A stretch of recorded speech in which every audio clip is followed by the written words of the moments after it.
प्रिय छात्राः प्रथम PUC संस्कृत छात्रेभ्यः संस्कृत परिचय कक्षार्थं सर्वेषां कृते स्वागतम्। प्रीतिಯ ವಿದ್ಯಾರ್ಥಿಗಳೇ, ನಾವು ಪ್ರಥಮ PUC ಯಲ್ಲಿ ಇದ್ದೇವೆ. ಸಂಸ್ಕೃತವನ್ನು ಇನ್ನೊಂದು ಭಾಷೆಯೊಂದಿಗೆ ತೆಗೆದುಕೊಂಡಿದ್ದೇವೆ. ಈಗಾಗಲೇ ನಾವು 10ನೇ ತರಗತಿವರೆಗೆ ಹೆಚ್ಚಿನವರು ಸಂಸ್ಕೃತವನ್ನು ಓದಿದವರು, ಕೆಲವರು ಈ ವರ್ಷ ಸಂಸ್ಕೃತವನ್ನು ಓದಲಿಕ್ಕೆ ಆಸಕ್ತಿ ಉಳ್ಳವರಿಗೂ ಕೂಡ ಅತ್ಯಂತ ಉಪಯುಕ್ತ ಆಗುವಂತೆ, ಅಂದರೆ ಓದಿದವರಿಗೂ ಓದಲಿಕ್ಕಿರುವವರಿಗೂ ಉಪಯುಕ್ತ ಆಗುವಂತೆ ಈ ಪಠ್ಯವನ್ನು ಸಿದ್ಧಪಡಿಸಿದ್ದಾರೆ. ನಮ್ಮ PU ಏನು ಉತ್ತರ ಕನ್ನಡದ ಪ್ರಾಂಶುಪಾಲರ ಸಂಘ ಎಲ್ಲ ಸಬ್ಜೆಕ್ಟುಗಳನ್ನು ವಿದ್ಯಾರ್ಥಿಗಳಿಗೆ ಅನುಕೂಲವಾಗುವಂತೆ, ಪ್ರಥಮ PUC ವಿದ್ಯಾರ್ಥಿಗಳಿಗೆ ಅನುಕೂಲವಾಗುವಂತೆ ಈ ವ್ಯವಸ್ಥೆಯ ಮೂಲಕ, ಬದಲಾದಂಥ ಈ ಒಂದು ವ್ಯವಸ್ಥೆಯ ಮೂಲಕವಾಗಿ ಮಾಡ್ತಾ ಇದ್ದರೆ ಸಂಸ್ಕೃತ ಭಾಷೆಗೂ ಕೂಡ ಈ ಒಂದು ಅವಕಾಶವನ್ನು ಕಲ್ಪಿಸಿದ್ದಾರೆ. ಅದಕ್ಕೋಸ್ಕರ ನಾನು ಆ ಎಲ್ಲ ಒಂದು ಏನು ಸಂಘದ ಪದಾಧಿಕಾರಿಗಳಿಗೆ ಧನ್ಯವಾದವನ್ನು ಮೊಟ್ಟ ಮೊದಲಾಗಿ ಹೇಳಲಿಕ್ಕೆ ಇಚ್ಛಪಡ್ತೇನೆ. ಸಂಸ್ಕೃತ ಪಠ್ಯಭಾಗಕ್ಕೆ ಈ ವರ್ಷ ಇರುವಂತಹ ಒಂದು ಪುಸ್ತಕ ಅಂತಂದರೆ, ಪಠ್ಯ ಪುಸ್ತಕ ಅಂತಂದರೆ ಶೇವಧಿ ಪ್ರಥಮೋ ಭಾಗ ಅಂತ. ಇಲ್ಲೊಂದು ಚಿತ್ರ ಇದೆ, ಒಂದಿಷ್ಟು ಅಕ್ಷರಗಳು, ಶಬ್ದಗಳಿದೆ. ಅಂತಂದ್ರೆ ಏನು? ತುಂಬ ಕುತೂಹಲಕಾರಿಯಾದಂತಹ ಒಂದು ಏನು ಸಂಗತಿ ಇಲ್ಲಿದೆ. ಹಾಗೆ ಅದು ಏನು ಎನ್ನುವುದಕ್ಕೂ ಕ್ಲೂ ಕೂಡ ಇಲ್ಲಿದೆ. ಒಂದು ಪೆಟ್ಟಿಗೆ ಇದೆ, ಆ ಪೆಟ್ಟಿಗೆ ಒಳಗಡೆ ಒಂದಿಷ್ಟು ಮುತ್ತುರತ್ನಾದಿಗಳಿದೆ. ಅದಕ್ಕೆ ಹೆಸರಿಸಿದ್ದಾನೆ ಏನಂತ ಅಂತಂದ್ರೆ ಶ್ರುತಿ, ಅಂದ್ರೆ ವೇದಗಳು, ರಾಮಾಯಣಂ, ಮಹಾಭಾರತಂ, ಅದೇ ರೀತಿಯಲ್ಲಿ ಕಾವ್ಯಂ, ಸುಭಾಷಿತಂ ಇತ್ಯಾದಿಯಾಗಿ. ಅಂದರೆ ಪ್ರಥಮ ಹಾಗೂ ದ್ವಿತೀಯ PUC ಏನು ಸಂಸ್ಕೃತ ಪಠ್ಯಭಾಗದಲ್ಲಿ ಇದೊಂದು ಏನು ಅಮೂಲ್ಯವಾದಂತಹ ಮುತ್ತುರತ್ನಾದಿಗಳಿಂದ ಕೂಡಿದಂತಹ ಒಂದು ಏನು ಸಂಗತಿ ಇದೆ, ವಿಷಯ ಇದೆ. ಅದನ್ನು ನಾವು ನೋಡ್ಲಿಕ್ಕಿದ್ದೇವೆ. ಅಂದರೆ ಜ್ಞಾನ ಭಂಡಾರ ಅಂತ ಅರ್ಥ, ಜ್ಞಾನದ ಭಂಡಾರ ಅಂತ ಅರ್ಥ. ವೇದ ಇತ್ಯಾದಿಗಳೆಲ್ಲ ಜ್ಞಾನ ಭಂಡಾರ, ಅವುಗಳನ್ನು ನಾವು ಅರಿಲಿಕ್ಕಿದ್ದೇವೆ ಎನ್ನುವಂಥದ್ದು ಈ ಒಂದು ಶೇವಧಿ ಎನ್ನುವಂತಹ ಯಾವ ಪಠ್ಯಪುಸ್ತಕ ಇದೆಯೋ ಸಂಸ್ಕೃತದ್ದು, ಅದರ ಒಂದು ಅರ್ಥ.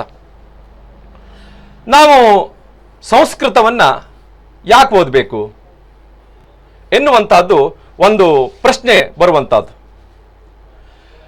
ನಾವು ಈಗಾಗಲೇ 10ನೇ ತರಗತಿವರೆಗೆ 10th ಕ್ಲಾಸ್ ತನಕವಾಗಿ ಸಂಸ್ಕೃತವನ್ನು ನಮಗೆ ಗೊತ್ತಿಲ್ಲದಂತೆ, ಸಂಸ್ಕೃತ ಓದಿದವರು ಅಥವಾ ಸಂಸ್ಕೃತ ಓದದೇ ಇದ್ದವರು ಕೂಡ ಸಂಸ್ಕೃತವನ್ನು ಒಂದಿಷ್ಟು ವಿಷಯಗಳು ನಮಗೆ ಗೊತ್ತಿದ್ದಂತೆ ಇದೆ. ಯಾಕೆಂತಂದರೆ ನಮಗೆಲ್ಲ ಲಿಪಿ ಗೊತ್ತಿದೆ, ದೇವನಾಗರಿ ಎನ್ನುವಂಥ ಲಿಪಿ. ಆ ಲಿಪಿಯಲ್ಲಿ ಹಿಂದಿಯನ್ನು, ಸಂಸ್ಕೃತವನ್ನು ಇತ್ಯಾದಿ ಒಂದು ಭಾಷೆಗಳನ್ನು ವ್ಯಕ್ತಪಡಿಸಬಹುದು. ಅಂದರೆ ನಮಗೆ ಲಿಪಿ ಗೊತ್ತಿದೆ. ಇನ್ನು ಯಾವ ವರ್ಣಮಾಲೆ ಇದೆಯೋ ಉಳಿದ ಒಂದು ವರ್ಣಮಾಲೆಗಳಂತೆ ಸಂಸ್ಕೃತದ್ದು. ಯಾಕೆ ಅಂತಂದರೆ ಉಳಿದೆಲ್ಲ ವರ್ಣಮಾಲೆಗಳಿಗೆ ಸಂಸ್ಕೃತವೇ ಮೂಲ. ಆ ಕಾರಣಕ್ಕಾಗಿ ಅಂತೆಯೇ ಸಂಸ್ಕೃತದ ಯಾವ ಒಂದು ವ್ಯಾಕರಣ ಇದೆಯೋ ಈ ವ್ಯಾಕರಣವೇ ಉಳಿದೆಲ್ಲ ಭಾಷೆಗಳಿಗೂ ಕೂಡ ಮೂಲ. ಅಂದರೆ ಉಳಿದ ಭಾಷೆಗಳನ್ನು ನಾವು ಕಲ್ತಿದ್ದೇವೆ ಅಂತಾದರೆ, ಭಾರತೀಯ ಭಾಷೆಗಳು, ಸಂಸ್ಕೃತ ಮೂಲವಾದಂಥ ವ್ಯಾಕರಣವೇ ಆಗಿದೆ. ಇನ್ನು ನಾವು ರಾಮಾಯಣವನ್ನು, ಮಹಾಭಾರತವನ್ನು ಇತ್ಯಾದಿ ಒಂದು ಪಂಚತಂತ್ರ ಇತ್ಯಾದಿ ಕಾವ್ಯಗಳನ್ನು, ಕಥಾ ಸಾಹಿತ್ಯ ಇತ್ಯಾದಿಗಳನ್ನು ನೋಡಿದ್ದೇವೆ, ಕೇಳಿದ್ದೇವೆ, ಓದಿದ್ದೇವೆ. ಇದೆಲ್ಲವೂ ಕೂಡ ಸಂಸ್ಕೃತ ಮೂಲವಾಗಿರುವಂಥದ್ದು.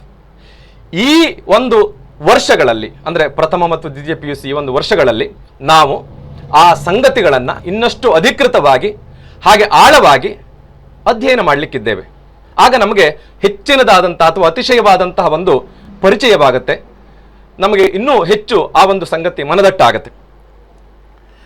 ನಾವು ನಮ್ಮ ಮಾತೃಭಾಷೆಯನ್ನು ಚೆನ್ನಾಗಿ ಕಲಿತಿದ್ದೇವೆ ಅಂತಂದರೆ ಸಂಸ್ಕೃತವನ್ನು ಹೆಚ್ಚಿನ ಭಾಗ ಓದಿದ್ದೇವೆ ಅಂತಲೇ ಅರ್ಥ.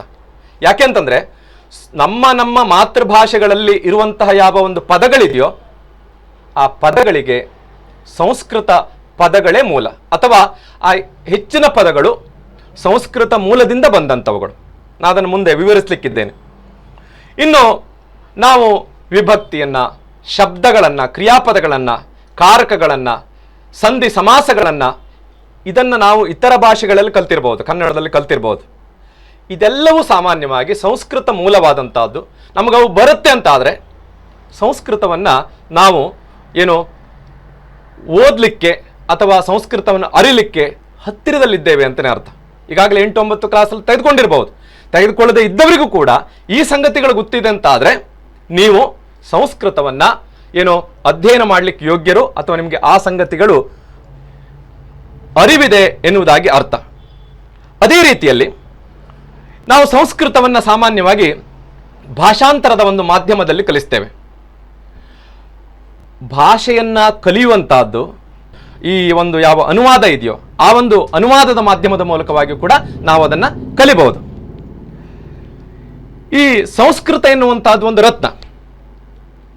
ಸಂಸ್ಕೃತವನ್ನು ನಾವು ಈ ಅಮೂಲ್ಯವಾದಂಥ ಯಾವ ರತ್ನ ಇದೆಯೋ ಇದನ್ನು ನಾವು ನೋಡದೇ ಇದ್ದರೆ, ಅಭ್ಯಾಸ ಮಾಡದೇ ಇದ್ದರೆ ಸಂಸ್ಕೃತಕ್ಕೇನು ನಷ್ಟ ಇಲ್ಲ, ನಮಗೆ ನಷ್ಟವಾಗುವಂಥದ್ದು.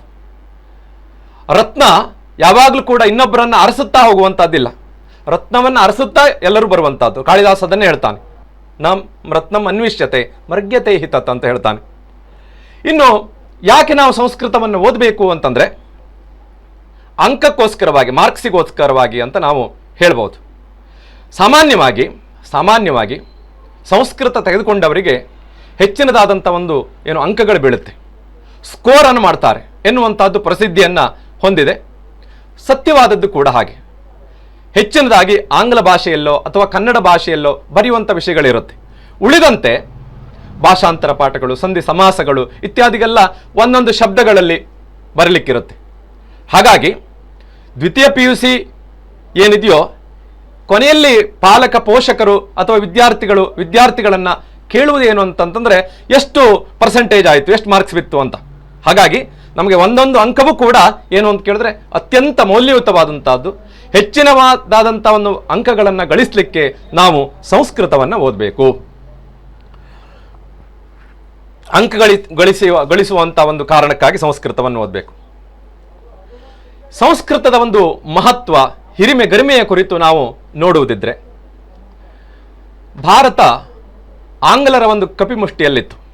ಆಗ ಭಾರತದ ಪ್ರಪ್ರಥಮ ಏನು ನ್ಯಾಯಾಧೀಶನಾಗಿ, ಸುಪ್ರೀಂ ಕೋರ್ಟಿನ ನ್ಯಾಯಾಧೀಶನಾಗಿ ಭಾರತಕ್ಕೆ ಸರ್ ವಿಲಿಯಂ ಜೋನ್ಸ್ ಎನ್ನುವವನು ಬರ್ತಾನೆ.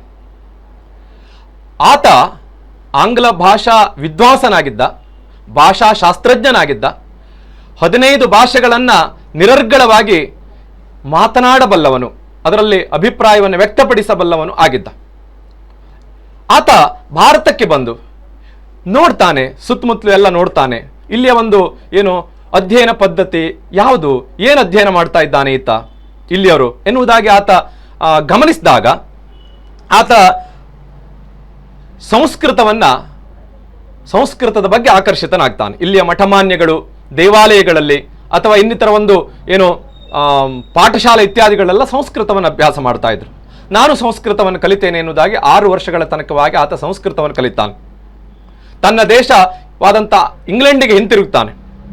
ಹೋಗಿ ಆತ ಒಂದು ಅಭಿಪ್ರಾಯವನ್ನು ವ್ಯಕ್ತಪಡಿಸ್ತಾನೆ.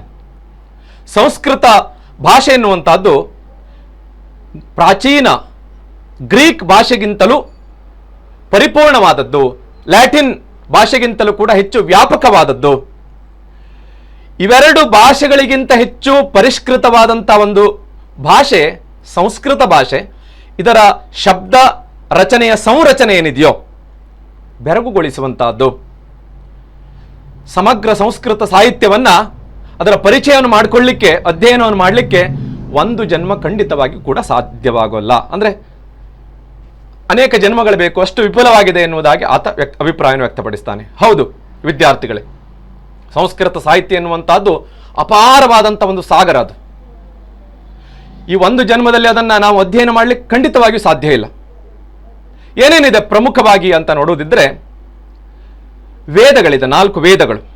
ಅದಕ್ಕೆ ಒಂದು ಇತಿಹಾಸ ಅಂತಂದರೆ ದಯಾನಂದ ಸರಸ್ವತಿ ಅವರು ಹೇಳ್ತಾರೆ, ಋಗ್ವೇದಗಳಿಗೆ ಅಥವಾ ವೇದಗಳಿಗೆ 10,000 ವರ್ಷಗಳಿಗಿಂತ ಹೆಚ್ಚಿನದಾದಂಥ ಒಂದು ಇತಿಹಾಸ ಇದೆ ಅಂತ.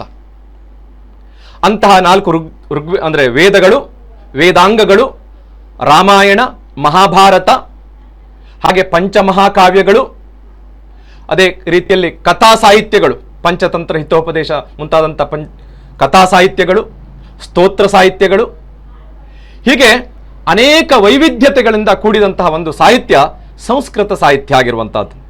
ಇಲ್ಲಿಯ ಪ್ರಮುಖರಾದಂಥ ಕವಿಗಳು ಅಂತಂದರೆ ಆದಿಕವಿಯಾದಂಥ ವಾಲ್ಮೀಕಿ ಮತ್ತು ವ್ಯಾಸರು, ಕಾಳಿದಾಸ, ಭಾಸ ಇತ್ಯಾದಿಗಳಾಗಿ ಬರ್ತಾರೆ. ಈ ಒಂದು ಪ್ರಾರಂಭದ ಒಂದು ಸಾಹಿತ್ಯವನ್ನ, ಏನು ಐತಿಹಾಸಿಕವಾದಂಥ ಕಾವ್ಯಗಳನ್ನು, ರಾಮಾಯಣ ಮಹಾಭಾರತಗಳನ್ನು ರಚನೆ ಮಾಡಿ ಉಳಿದ ಒಂದು ಸಾಹಿತಿಗಳಿಗೆ ಒಂದು ಮಾರ್ಗಗಳನ್ನು ಹಾಕಿಕೊಟ್ರು. ಉಳಿದ ಒಂದು ಸಾಹಿತಿಗಳು ಅಥವಾ ಒಂದು ಕವಿಗಳು ತಮ್ಮ ಒಂದು ಕಾವ್ಯ ರಚನೆಗೆ ಆಕರ ಗ್ರಂಥಗಳನ್ನು ಬಳಸಿಕೊಂಡದ್ದು ಇದೇ ರಾಮಾಯಣ ಮತ್ತು ಮಹಾಭಾರತ ಕಾವ್ಯಗಳಿಂದ. ಹಾಗಾಗಿ ಉಳಿದೆಲ್ಲ ಒಂದು ಕವಿಗಳಿಗೆ ರಾಮಾಯಣ ಮಹಾಭಾರತ ಎನ್ನುವಂತಹದ್ದು ಒಂದು ವಿಪುಲವಾದಂತಹ ಒಂದು ಏನು ಅವಕಾಶವನ್ನ, ಅಧ್ಯಯನಕ್ಕೆ ಅವಕಾಶವನ್ನ ಒದಗಿಸಿಕೊಟ್ಟಿದ್ದು. ಹಾಗೆ ಇಲ್ಲಿಯ ಒಂದು ಪ್ರೌಢವಾದಂತಹ ಕಾವ್ಯದ ಒಂದು ಚರ್ಚೆ, ಸೂಕ್ಷ್ಮವಾದಂತಹ ಕಾವ್ಯದ ವಿಮರ್ಶೆ ಕೂಡ ಈ ನೆಲದಲ್ಲಿ ನಡೆದಿದೆ. ಕಾವ್ಯದ ಬಗ್ಗೆ ರಚನೆ ಆಯ್ತಲ್ಲ, ಅದರ ಬಗ್ಗೆ ಚರ್ಚೆ ವಿಚರ್ಚೆಗಳು, ಲಕ್ಷಣ ಗ್ರಂಥಗಳನ್ನು ಅನೇಕರು ಬರೆದಿದ್ದಾರೆ.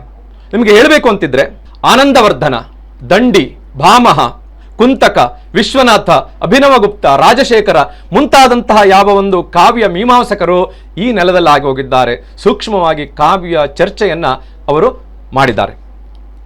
ಇಂತಹ ಒಂದು ಸಂಸ್ಕೃತ ಸಾಹಿತ್ಯ ಅತ್ಯಂತ ವಿಪುಲವಾದಂಥ ಒಂದು ಸಾಹಿತ್ಯ, ಅಗಾಧವಾದಂಥ ಒಂದು ಸಾಹಿತ್ಯ. ಇಂತಹ ಒಂದು ಸಂಸ್ಕೃತ ಸಾಹಿತ್ಯ ಅಂತ ನಾವು ಹೇಳ್ಬೋದು. ಹಾಗಾದರೆ ಸಂಸ್ಕೃತ ಒಂದು ಶಬ್ದದ ಅರ್ಥ ಏನು? ಸಂಸ್ಕೃತಂ. ಸಂಸ್ಕೃತಂ ಅಂತಂದ್ರೆ ಸಮ್ಯಕ್ ಕೃತಂ. ಕೃತಂ ಸಂಸ್ಕೃತಂ ಅಂದ್ರೆ ಚೆನ್ನಾಗಿ ಇಸಲ್ಪಟ್ಟದ್ದು, ಸಂಸ್ಕರಿಸಲ್ಪಟ್ಟದ್ದು ಅಂತ ಅರ್ಥ. ಏನನ್ನು ಸಂಸ್ಕರಿಸಲ್ಪಟ್ಟದ್ದು? ಭಾಷೆಯನ್ನ. ನೋಡಿ, ಯಾವುದೇ ಒಂದು ಶಾಸ್ತ್ರೀಯ ಭಾಷೆಗೆ ಅದರದ್ದೇ ಆದಂತಹ ಒಂದು ಗುಣ ಇದೆ, 6 ಗುಣ ಇದೆ. ಯಾವುದದು ಅಂತಂದ್ರೆ ವರ್ಣ, ಸ್ವರ, ಮಾತ್ರ, ಬಲಂ, ಸಾಮ, ಸಂತಾನ ಅಂತ 6 ಗುಣಗಳು. ಈ 6 ಗುಣಗಳಿಂದ ಪರಿಷ್ಕೃತವಾದಂತಹ ಒಂದು ಭಾಷೆಗೆ ಸಂಸ್ಕೃತ ಭಾಷೆ. ವರ್ಣ ಇದೆ, ಅಕಾರದಿಂದ ಹಕಾರ ತನಕವಾಗಿರುವಂತಹ ವರ್ಣ ಇದೆ, ವರ್ಣಮಾಲೆ ಇದೆ. ಸ್ವರ, ಸ್ವರ ಅಂತಂದ್ರೆ ಆ ಒಂದು ಶಬ್ದದ ಒಂದು ಯಾವ ಉಚ್ಚಾರಣೆ ಇದೆಯೋ ಅದನ್ನು ಹೇಗೆ ಉಚ್ಚರಿಸಬೇಕು ಎನ್ನುವಂಥ ಒಂದು ಸ್ವರ ಇದೆ. ಮಾತ್ರೆಗಳು,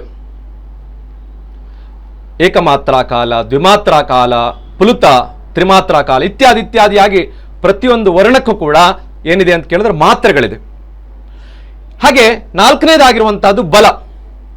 ಅಂದ್ರೆ ಒಂದು ಅಕ್ಷರವನ್ನ ಅಥವಾ ಅಕ್ಷರಗಳಿಂದ ಕೂಡಿದಂತಹ ಒಂದು ಶಬ್ದವನ್ನ ಇಂತಿಷ್ಟೇ ಪ್ರಾಣಶಕ್ತಿಯಿಂದ ಉಚ್ಚರಿಸಬೇಕು ಎನ್ನುವಂತಹದ್ದೇ ಬಲ ಅಂತ.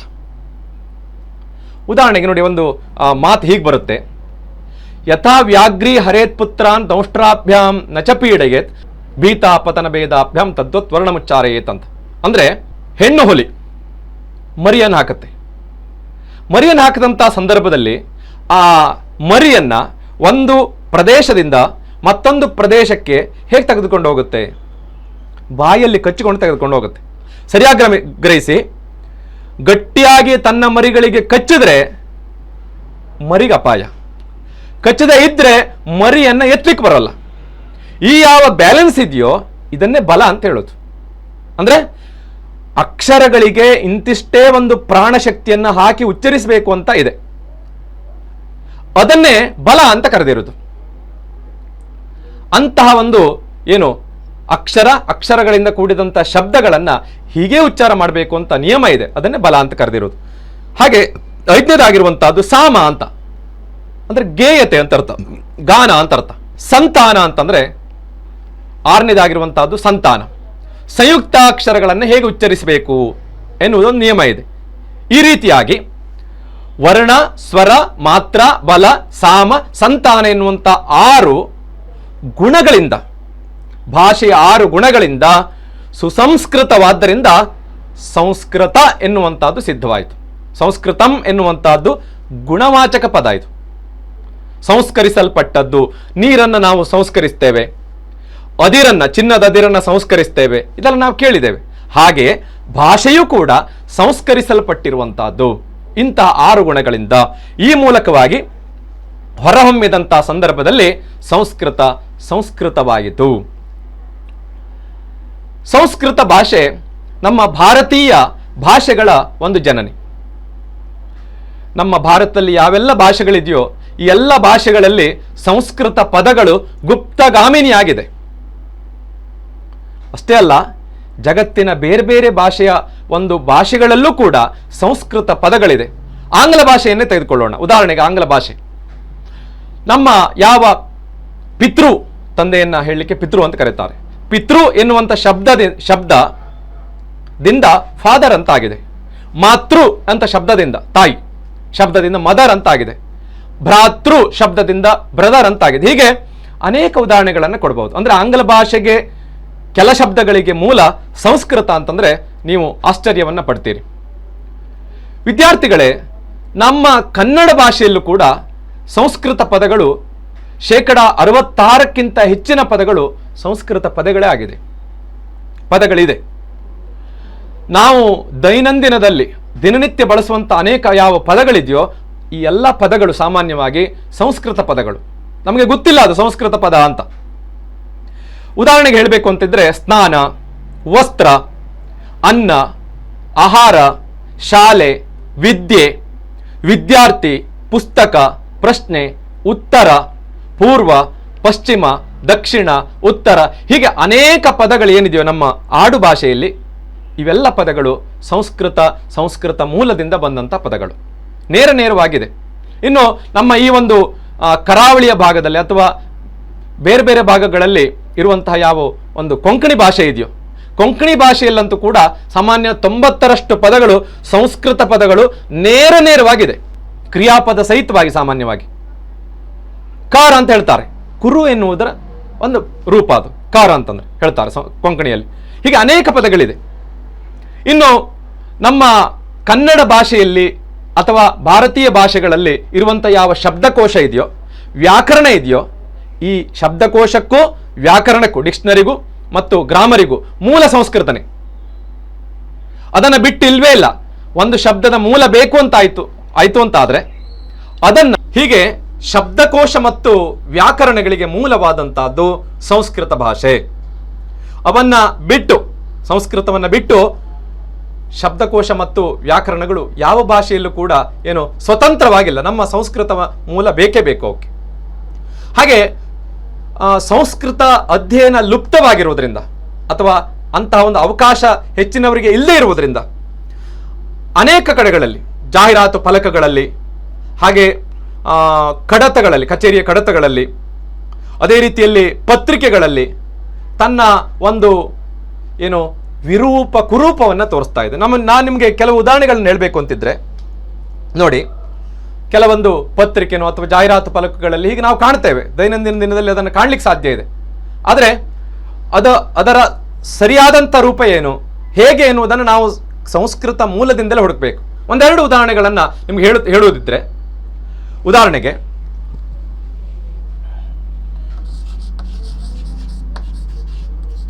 ಕೋಟ್ಯಾಧಿಪತಿ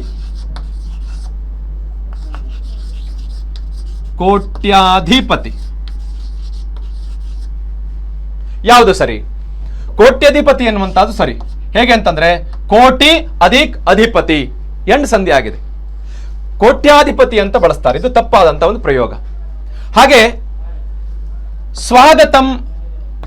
ಸ್ವಾಗತಂ ಎನ್ನುವಂತಹದ್ದು ಸರಿಯಾದಂತ ಒಂದು ಪ್ರಯೋಗ. ಸುಆಗತಂ ಅಂದ್ರೆ ತಾವು ಬಂದದ್ದು ಒಳ್ಳೆಯದಾಯ್ತು, ಚೆನ್ನಾಗಾಯ್ತು ಎನ್ನುವ ಅರ್ಥವನ್ನ ಹೊಂದಿದೆ ಸುಆಗತಂ ಅಂತ. ಆದ್ರೆ ಇದನ್ನ ಏನ್ ಬಳಸ್ತಾರೆ ಅಂತ ಕೇಳಿದ್ರೆ, ಹೇಗೆ ಬಳಸ್ತಾರೆ ಅಂತ ಕೇಳಿದ್ರೆ ಸುಸ್ವಾಗತಂ ಅಂತ ಬಳಸ್ತಾರೆ. ಸುಸ್ವಾಗತಂ ಕನ್ನಡದಲ್ಲೇ ಬರೀತಾ ಇದ್ದೇನೆ, ಇದು ಸರಿಯಾದಂತ ಒಂದು ಪ್ರಯೋಗ. ಸ್ವಾಗತಂ ಸುಸ್ವಾಗತಂ, ಸುಸ್ವಾಗತಂ ಎನ್ನುವಂತಹದ್ದು ಸರಿಯಾದಂತ ಪ್ರಯೋಗ ಅಲ್ಲ. ವೆಲ್ಕಮ್ ಅಂತ ಹೇಳುವುದಿಲ್ಲ ನಾವು. ಹಾಗೆ ಅದೇ ರೀತಿಯಲ್ಲಿ ಹಾಗೆ ನೋಡಿ, ಉಪಹಾರ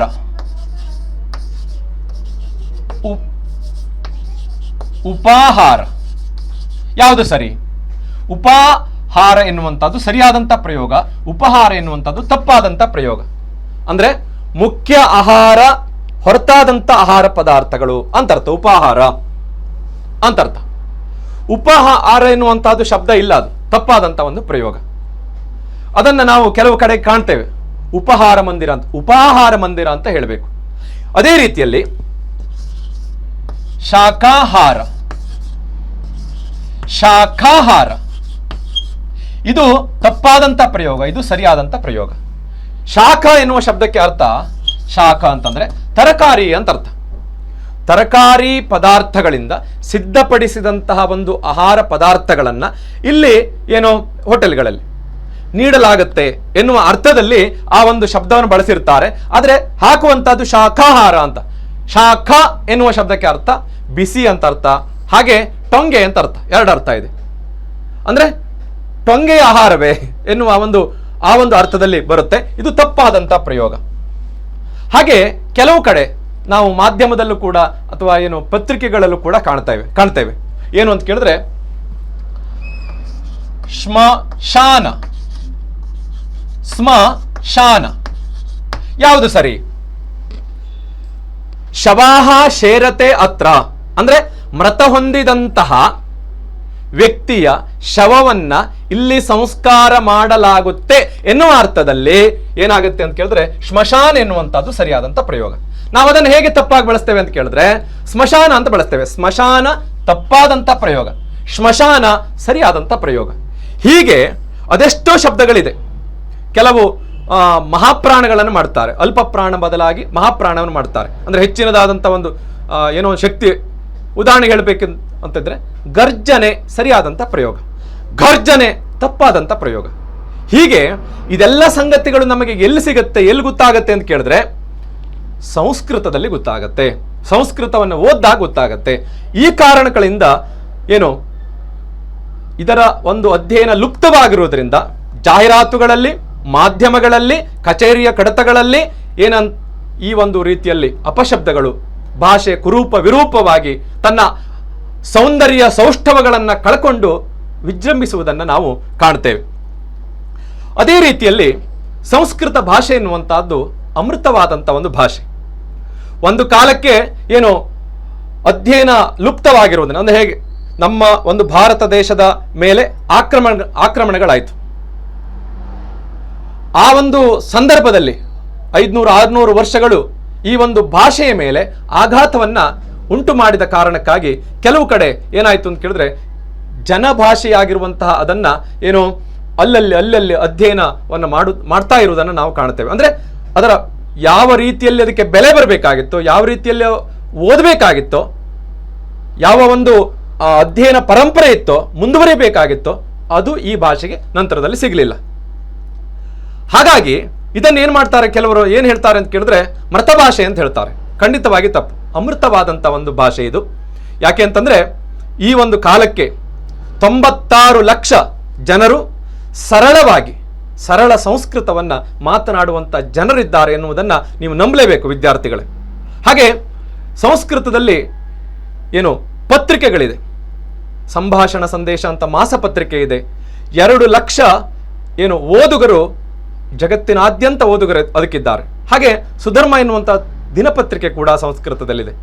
ಹೀಗೆ ಏನು ಸಾಹಿತ್ಯಗಳು ಈಗೂ ಕೂಡ ಮುಂದುವರಿತಾ ಇದೆ, ಓದುವವರು ಇದ್ದಾರೆ, ಏನು ಮಾತನಾಡುವವರು ಇದ್ದಾರೆ ಎನ್ನುವುದನ್ನು ನಾವು ಗಮನಿಸಬೇಕು. ಇನ್ನು ಮುಖ್ಯವಾದಂಥ ಸಂಗತಿ ಏನು ಅಂತಂದ್ರೆ ಸಂಸ್ಕೃತ ಗ್ರಹಂ ಅಂತ ಇದೆ. ಮನೆಯಲ್ಲಿ ಬೇರೆ ಬೇರೆ ಆಡು ಭಾಷೆಗಳ ಜೊತೆಗೆ ಮನೆಯ ಇರುವಂಥ ಸದಸ್ಯರಲ್ಲಿ ಏನಿದ್ದಾರೋ ಅವರು ಸಂಸ್ಕೃತದಲ್ಲೇ ಮಾತನಾಡ್ತಾರೆ. ಇಂತಹ 6000 ಕುಟುಂಬಗಳು ನಮ್ಮ ಭಾರತದಲ್ಲಿದೆ. ಸಂಸ್ಕೃತ ಕುಟುಂಬ ಅಂತ ಅವುಗಳಿಗೆ ಹೇಳ್ತಾರೆ. ಅದೇ ರೀತಿಯಲ್ಲಿ ಸಂಸ್ಕೃತ ಗ್ರಾಮಗಳಿದೆ. ಉದಾಹರಣೆಗೆ ಹೇಳಬೇಕು ಅಂತಿದ್ರೆ 6-7 ಗ್ರಾಮಗಳು ಭಾರತದಲ್ಲಿ ಸಂಸ್ಕೃತ ಗ್ರಾಮಗಳಿದೆ. ನಮ್ಮ ಸಮೀಪದ ಶಿವಮೊಗ್ಗದಲ್ಲಿರುವಂಥ ಮತ್ತೂರು ಸಂಸ್ಕೃತ ಗ್ರಾಮ. ಅದೇ ರೀತಿಯಲ್ಲಿ ಮಧ್ಯಪ್ರದೇಶದ ಜೀವಿ ಎನ್ನುವಂಥ ಒಂದು ಗ್ರಾಮ ಇದೆ, ಅದು ಸಂಸ್ಕೃತ ಗ್ರಾಮ. ಹೀಗೆ ಅನೇಕ 7 ಗ್ರಾಮಗಳು ಸಂಸ್ಕೃತ ಗ್ರಾಮಗಳಿದೆ. ಇಲ್ಲೆಲ್ಲ ಬೇರೆ ಬೇರೆ ವರ್ಗದವರಿದ್ದಾರೆ, ಬೇರೆ ಬೇರೆ ಉದ್ಯೋಗಗಳನ್ನು ಮಾಡುವವರಿದ್ದಾರೆ, ಆದರೆ ಎಲ್ಲರೂ ಕೂಡ ಸಂಸ್ಕೃತವನ್ನು ಮಾತನಾಡ್ತಾರೆ. ಹಾಗಾಗಿ ಇದು ಮೃತ ಭಾಷೆ ಅಲ್ಲ, ಅಮೃತ ಭಾಷೆ, ಜನಭಾಷೆ ಆಗುವತ್ತ ಇದು ಮುಂದುವರಿದಿದೆ ಎನ್ನುವುದನ್ನು ನಾವು ನೆನಪಿಟ್ಕೊಳ್ಬೇಕು. ಮತ್ತೆ ಇನ್ನೊಂದು ಆರೋಪ ಏನಿದೆ ಅಂತ ಕೇಳಿದ್ರೆ, ಇದು ಒಂದು ವರ್ಗಕ್ಕೆ ಸೀಮಿತವಾದಂಥ ಒಂದು ಭಾಷೆ, ಒಂದು ಲಿಂಗಕ್ಕೆ ಸೀಮಿತವಾದಂಥ ಭಾಷೆ ಎನ್ನುವ ಒಂದು ಆರೋಪ ಕೂಡ ಇದೆ. ಇದು ಕೂಡ ತಪ್ಪಾದಂಥ ಒಂದು ಅಭಿಪ್ರಾಯ. ರಾಮಾಯಣವನ್ನು ರಚನೆ ಮಾಡಿದಂತಹ ಯಾವ ವಾಲ್ಮೀಕಿ ಇದ್ದಾನೋ, ವಾಲ್ಮೀಕಿ ಬೇಡನಾಗಿದ್ದ. ಆತ ಜಗತ್ತಿನ ಅದ್ಭುತವಾದಂಥ ಒಂದು ಕಾವ್ಯವನ್ನು, ರಾಮಾಯಣವನ್ನು ರಚನೆ ಮಾಡಿದ್ದಾನೆ. ಇನ್ನು ವ್ಯಾಸರು ಮತ್ಸ್ಯಗಂಧಿಯ ಮಗ, ಅಂದರೆ ಬೇಸ್ತರ ರಾಜ ದಾಸರಾಜ ಅಂತ, ಆತನ ಮಗಳು ಮತ್ಸ್ಯಗಂಧಿ. ಆ ಮತ್ಸ್ಯಗಂಧಿಯ ಮಗ ವ್ಯಾಸ, ಅಂದರೆ ಬೇಸ್ತ ನಿಜವಾದಂಥ ಒಂದು ಅರ್ಥದಲ್ಲಿ. ಅಂತಹ ಒಂದು ವ್ಯಾಸರು ಜಗತ್ತಿಗೆ ಜ್ಞಾನ ಭಂಡಾರವನ್ನು ನೀಡಿ ಹೋಗಿದ್ದಾರೆ. ಮಹಾಭಾರತ ಇರಬಹುದು, ಪುರಾಣಗಳಿರಬಹುದು, ಉಪಪುರಾಣಗಳಿರಬಹುದು, ಹೀಗೆ ಅನೇಕ ಒಂದು ಸಾಹಿತ್ಯಗಳನ್ನು ಅವರು ಕೊಡುಗೆಯಾಗಿ, ಬ್ರಹ್ಮಸೂತ್ರ ಇತ್ಯಾದಿಗಳನ್ನು ಕೊಡುಗೆಯಾಗಿ ನೀಡಿದ್ದಾರೆ. ಇನ್ನು ಕಾಳಿದಾಸ ಆತ ಬಾಲ್ಯದಲ್ಲಿ ದಡ್ಡನಾಗಿದ್ದ, ಹಾಗೆ ಕುರಿಯನ್ನು ಕಾಯ್ತಾ ಇದ್ದ ಎನ್ನುವುದನ್ನು ನಾವು ಓದ್ತೇವೆ. ಅಂದರೆ ಕಾಳಿದಾಸನು ಕೂಡ ಆತ ಯಾವುದೇ ಒಂದು ಮೇಲ್ವರ್ಗಕ್ಕೆ ಸೇರಿದವನಲ್ಲ. ಅಂತಹ ಕಾಳಿದಾಸ ಜಗತ್ತಿನ ಅದ್ಭುತವಾದಂಥ ಒಂದು ಕಾವ್ಯಗಳನ್ನು, ಜಗತ್ತಿನ ಕವಿಗಳು, ಸಾಹಿತಿಗಳು, ಸಹೃದಯರು ಮೆಚ್ಚುವಂಥ ಕಾವ್ಯಗಳನ್ನು ಕೊಟ್ಟು ಹೋಗಿದ್ದಾನೆ. ಆತ ಮೇಲ್ವರ್ಗದವನಲ್ಲ. ಅದೇ ರೀತಿಯಲ್ಲಿ ಬೃಹತ್ ಕಥಾ ಅಂತ ಒಂದು ಕಥಾ ಸಾಹಿತ್ಯ ಇದೆ. ಅದನ್ನು ರಚನೆ ಮಾಡಿದವನು ಗುಣಾಢ್ಯ. ಆತ ಒಬ್ಬ ದಲಿತ. ಹೀಗೆ ಸಂಸ್ಕೃತ ಭಾಷೆಗೆ ಎಲ್ಲ ವರ್ಗದವರ ಕೊಡುಗೆಯೂ ಕೂಡ ಇದೆ. ಕೇವಲ ಒಂದು ವರ್ಗದವರ ಕೊಡುಗೆ ಅಂತಂದ್ರೆ ಅದು ಖಂಡಿತವಾಗಿ ತಪ್ಪು. ಇನ್ನು ಸ್ತ್ರೀಯರು ಕೂಡ ಸಂಸ್ಕೃತ ಭಾಷೆಗೆ ಕೊಡುಗೆಯನ್ನು ನೀಡಿದ್ದಾರೆ. ಮೈತ್ರೇಯಿ ಮತ್ತು ಗಾರ್ಗಿ ವೇದ ದ್ರಷ್ಟಾರರು, ಅಂದರೆ ವೇದವನ್ನು ಕಂಡುಕೊಂಡಂಥವರು. ಹಾಗೆಯೇ ವಿಜ್ಜಿಕೆ, ಬಾದಾಮಿ ಇಮ್ಮಡಿ ಪುಲಕೇಶಿಯ ಸೊಸೆ, ಕೌಮುದಿ ಮಹೋತ್ಸವ ಎನ್ನುವಂತಹ ಒಂದು ನಾಟಕವನ್ನು ರಚನೆ ಮಾಡಿದ್ದಾಳೆ. ಗಂಗಾದೇವಿ, ವಿಜಯನಗರ ಬುಕ್ಕರಾಯನ ಸೊಸೆ, ವೀರಕಂಪಣರಾಯನ ಒಂದು ಪತ್ನಿ, ಆಕೆ ಮಧುರಾ ವಿಜಯಂ ಎನ್ನುವಂಥ ಒಂದು ಕಾವ್ಯವನ್ನು ರಚನೆ ಮಾಡಿದ್ದಾಳೆ. ತಿರುಮಲಾಂಬೆ ವರದಾಂಬಿಕಾ ಪರಿಣಯ ಕಾವ್ಯವನ್ನು, ರಾಮಭದ್ರಾಂಬೆ, ರಘುನಾಥಾಭ್ಯುದಯ, ಹೀಗೆ ಅನೇಕ ಕವಯತ್ರಿಯರು ಸಂಸ್ಕೃತ ಸಾಹಿತ್ಯಕ್ಕೆ ಕೊಡುಗೆಯನ್ನು ನೀಡಿದ್ದಾರೆ. ಹಾಗಾಗಿ ಯಾವುದೇ ಒಂದು ಲಿಂಗಕ್ಕೆ, ಯಾವುದೇ ಒಂದು ವರ್ಗಕ್ಕೆ ಸೇರಿದಂಥ ಒಂದು ಭಾಷೆ ಸಂಸ್ಕೃತ ಭಾಷೆಯಲ್ಲ, ಇದು ಎಲ್ಲರ ಭಾಷೆ ಎನ್ನುವುದನ್ನು ನಾವು ನೆನಪಿಟ್ಕೊಳ್ಬೇಕು. ಈ ಒಂದು ಸಂಸ್ಕೃತ ಭಾಷೆಗೆ ಎಲ್ಲರ ಒಂದು ಕೊಡುಗೆ ಇದೆ ಎನ್ನುವುದನ್ನು ನಾವು ನೆನಪಿಟ್ಕೊಳ್ಬೇಕು. ಇನ್ನು ಪ್ರಾಚೀನ ಮತ್ತು ಆಧುನಿಕ ಪದ್ಧತಿಯಿಂದ ಸಂಸ್ಕೃತವನ್ನು ಕರ್ನಾಟಕ ನೆಲದಲ್ಲಿ ನಾವು ಕಾಣ್ತೇವೆ. ಅಧ್ಯಯನ ಪರಂಪರೆಯನ್ನು ಕಾಣ್ತೇವೆ. ಗಟ್ಟಿಯಾದಂಥ ನೆಲೆ ಈ ನಮ್ಮ ಕರ್ನಾಟಕದಲ್ಲಿದೆ. ಪ್ರಾಚೀನ ಮತ್ತು ಆಧುನಿಕ ಎರಡೂ ಒಂದು ಪದ್ಧತಿಯಿಂದ ಸಂಸ್ಕೃತವನ್ನು ಕಲೀಲಿಕ್ಕೆ ಕರ್ನಾಟಕ ಒಂದು ಉತ್ತಮವಾದಂಥ ಒಂದು ಪ್ರದೇಶ, ನೆಲೆ ಇದೆ. ನಮ್ಮೆಲ್ಲ ಕರ್ನಾಟಕದ ವಿಶ್ವವಿದ್ಯಾನಿಲಯಗಳಲ್ಲಿ ಸಂಸ್ಕೃತ ಅಧ್ಯಯನಕ್ಕೆ ಅವಕಾಶ ಇದೆ. ಹಾಗೆಯೇ ರಾಜ್ಯದಲ್ಲಿ 230 ಸಂಸ್ಕೃತ ಪಾಠಶಾಲೆಗಳಲ್ಲಿ ಸಂಸ್ಕೃತ ಅಧ್ಯಯನಕ್ಕೆ ಅವಕಾಶ ಇದೆ. 16 ಸಂಸ್ಕೃತ ಕಾಲೇಜುಗಳಲ್ಲಿ 30,000ಕ್ಕಿಂತ ಅಧಿಕ ವಿದ್ಯಾರ್ಥಿಗಳು ಸಂಸ್ಕೃತ ವೇದಾಂಗಗಳನ್ನು ಅಧ್ಯಯನ ಮಾಡ್ತಾ ಇದ್ದಾರೆ. ಇನ್ನು ಸಂಸ್ಕೃತ ಅಧ್ಯಯನಕ್ಕೋಸ್ಕರವಾಗಿ ಒಂದು ವಿಶ್ವವಿದ್ಯಾನಿಲಯ ಇದೆ ಕರ್ನಾಟಕದಲ್ಲಿ. ಅದನ್ನು ಕರ್ನಾಟಕ ಸಂಸ್ಕೃತ ವಿಶ್ವವಿದ್ಯಾನಿಲಯ ಅಂತ ಕರೀತಾರೆ. ಹಾಗೆ ಕೇಂದ್ರ ಸರ್ಕಾರದ ಅಧೀನದ ಶೃಂಗೇರಿಯಲ್ಲಿ ರಾಜೀವ್ ಗಾಂಧಿ ಪರಿಸರ ಅಂತ ಹೇಳ್ತಾರೆ, ಅದಕ್ಕೆ ರಾಷ್ಟ್ರೀಯ ಸಂಸ್ಕೃತ ಸಂಸ್ಥಾನ ಇದೆ. ಅಲ್ಲಿ ಅತ್ಯಂತ ಪ್ರಬುದ್ಧವಾದಂಥ ಒಂದು ಕಾವ್ಯ, ವ್ಯಾಕರಣ, ಸಾಹಿತ್ಯ ಹಾಗೆ ಸಂಶೋಧನೆಯ ತನಕವಾಗಿ ಅಧ್ಯಯನಕ್ಕೆ ಅವಕಾಶ ಇದೆ. ಪ್ರಾಥಮಿಕ ತರಗತಿಯಿಂದ ಪದವಿ ತರಗತಿಯವರೆಗೆ ಸಾಮಾನ್ಯವಾಗಿ 3.5 ಲಕ್ಷ ವಿದ್ಯಾರ್ಥಿಗಳು ಸಂಸ್ಕೃತವನ್ನು ಒಂದು ಭಾಷೆಯನ್ನಾಗಿ ತೆಗೆದುಕೊಂಡು ಓದ್ತಾ ಇದ್ದಾರೆ. ಹಾಗಾಗಿ ಸಂಸ್ಕೃತ ಓದಲಿಕ್ಕೆ ಕರ್ನಾಟಕ ಒಂದು ಅತ್ಯುತ್ತಮವಾದಂಥ ಒಂದು ನೆಲೆ ಎನ್ನುವುದನ್ನು ನಾವು ಅರಿಬೇಕು. ಇನ್ನು ಯಾಕೆ ಸಂಸ್ಕೃತವನ್ನು ಓದಬೇಕು?